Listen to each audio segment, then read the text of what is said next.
Lost in Space, an adventure with Rocky Starr.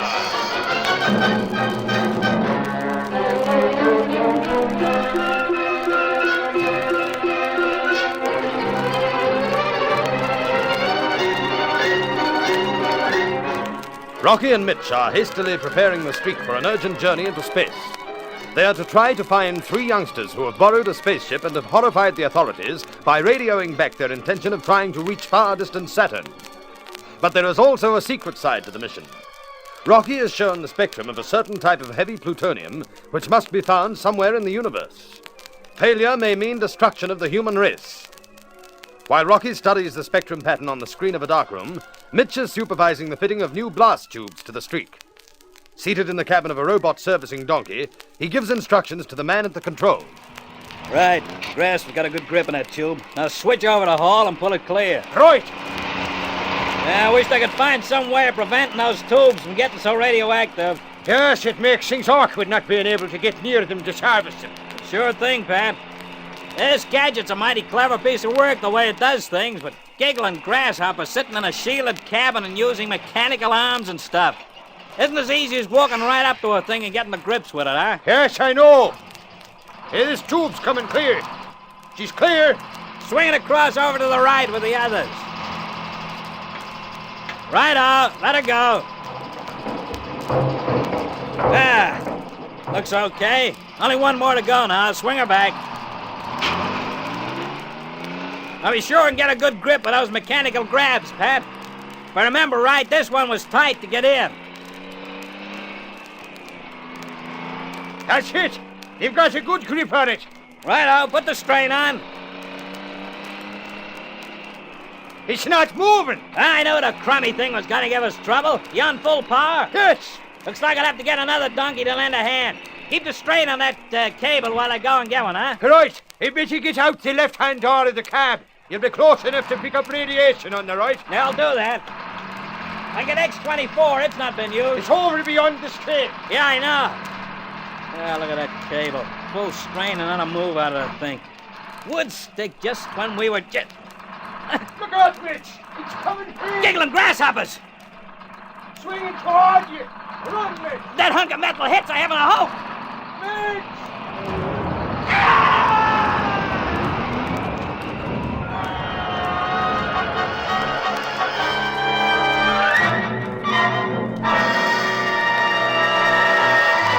Feverishly, the man in the control cabin works to drag the tube of deadly radioactive metal away from Mitch. The machinery whirs, the tube swings into the air and sweeps slowly away to a safe distance. But when it is gone, there is still the form of Mitch, lying in a crumpled heap. Rocky is leaving the darkroom with the president when the news is brought to him by Di. He excuses himself at once and hurries to the hospital. On the way, he asks anxious questions. The blast tube actually knocked him over, Di, and he must have got a big dose of radiation. Yes. Oh, poor Mitch. How did it happen? Well, the tube came away suddenly. Mm-hmm. When they thought it was stuck, it swung towards him on the end of the cable. He ran, but it knocked him over. The donkey man dragged it away as fast as he could. Oh, it sounds grim. He is in the accident ward here? Yes. All right, come on. Which doctor is looking after him? There he is. He's just coming out of that room. Oh. Doctor! Doctor, my friend Mitch, how is he? Well, I'm afraid he received a very strong exposure to radiation from that blast tube. Almost strong enough to be lethal. Doctor, you don't mean that Mitch is going to die? Well, we'll do everything we can to save him, but please don't hope for too much. The chances of surviving radiation such as he experienced are very small indeed.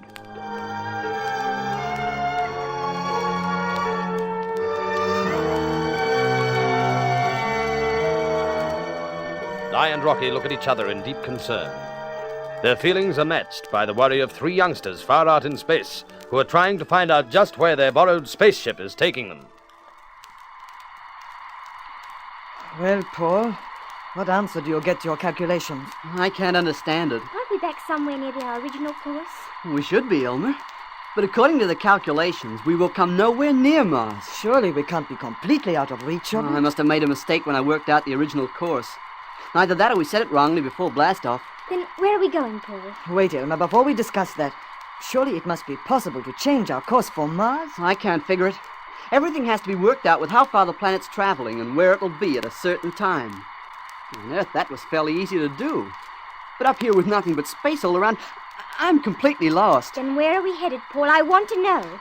Well, from the fix I managed to get and the calculations I've made, it seems the only planet we're likely to come anywhere near is Saturn. Saturn? I've checked the figures, and I'm sure that's right. There's a joke. We fooled them on Earth into thinking that we were going to Saturn so they wouldn't follow us to Mars. And that's the very place we're heading. Saturn. Everything's so mixed up. I'm scared. No good getting scared, Irma. We've got to keep our heads. Well, I've worked our position out as best I can. What do you want to do about it? Saturn's so far. Couldn't we change course again and maybe try and turn back? Perhaps that would be best. Oh, I don't know so much. I have to do all the calculating. And I tell you, I just can't rely on the things out here in space. If we keep changing courses, no knowing where we'll finish up. We can't keep on traveling away from the Earth millions of miles to Saturn. Your figures may even be wrong there. We may not be heading that way at all. No, Ivan. That's one thing I'm sure of. If we can't make Mars, perhaps we could head for one of the other planets, Venus, for instance. That's all too risky. I don't know enough about computing space courses. Look, the one thing people on Earth know about us is that we said we were heading for Saturn. All right, now we are heading that way. Surely it's best to keep on as we are.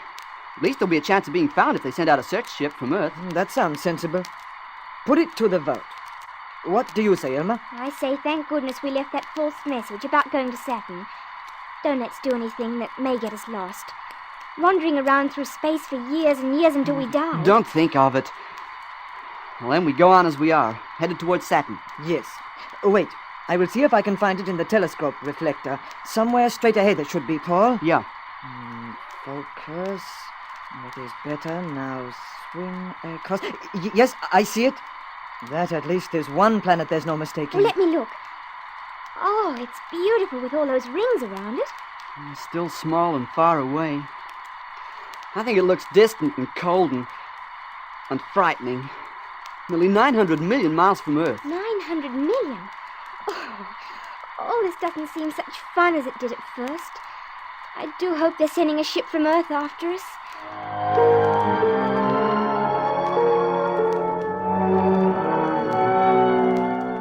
But back on Earth, preparations are halted by tragedy.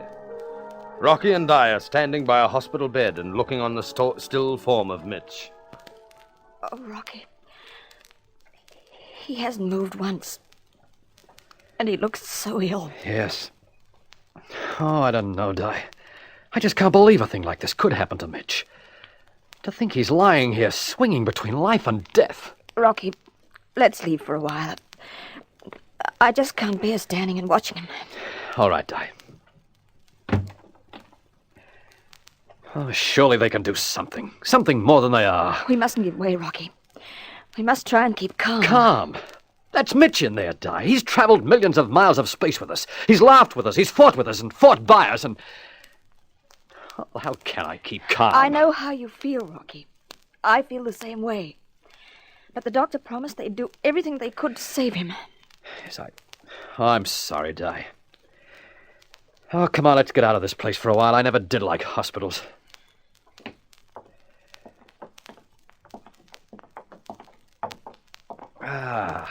Sun and fresh air.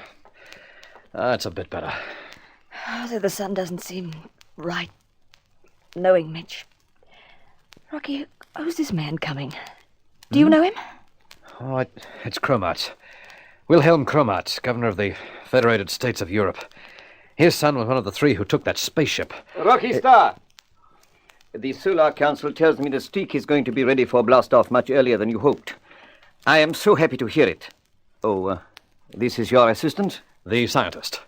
Wilhelm Kromat, Di. How do you do?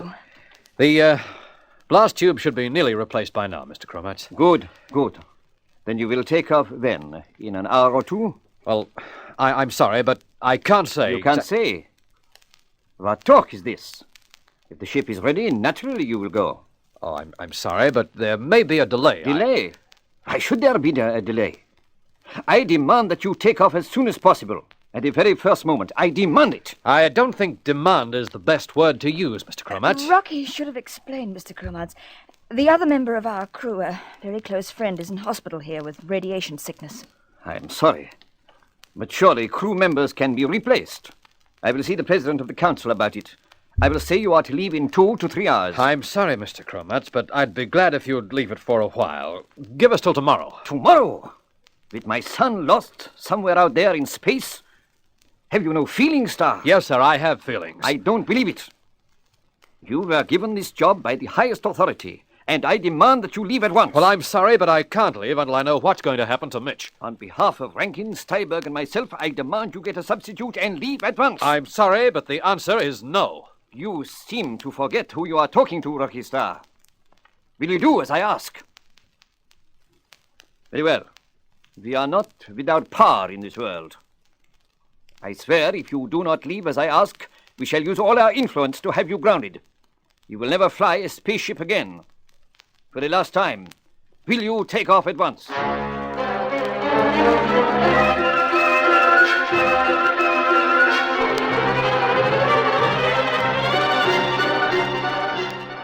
Rocky looks at the angry, unhappy man and remains silent. Kromatz glares at him a moment, then without another word hurries toward the communications office to set his threat into action. Rocky frowns. He knows Kromatz could well carry out his threat, but he cannot desert Mitch now. He looks back to the hospital. Will his friend really die? There are unexpected developments ahead, so don't miss the next exciting chapter of the Rocky Starr adventure, Lost in Space!